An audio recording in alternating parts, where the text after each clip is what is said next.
तो हेलो दोस्तों, आप लोग देख रहे हैं दीपक ऑफिशियल 91। तो दोस्तों कल 2 मार्च है और 2 मार्च को खेसारी लाल यादव का बहुत ही बड़े फिल्म का ट्रेलर रिलीज होने वाला है, जिसका टीजर आप लोगों ने देखा होगा और उस फिल्म का नाम है रंग दे बसंती।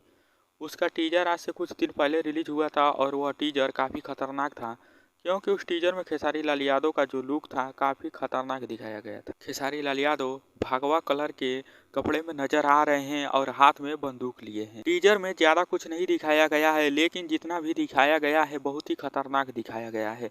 लेकिन आपको ट्रेलर में बहुत ज़्यादा कुछ देखने को मिलने वाला है। तो कल खेसारी लाल यादव अपने रंग दे बसंती फिल्म का ट्रेलर रिलीज कर रहे हैं, तो कल के लिए आप लोग तैयार रहिए।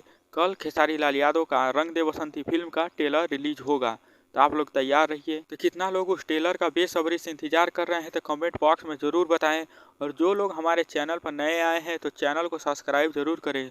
और खेसारी लाल यादव को एक बेहतरीन सिंगर और एक्टर मानते हैं तो इस वीडियो को लाइक ज़रूर करें।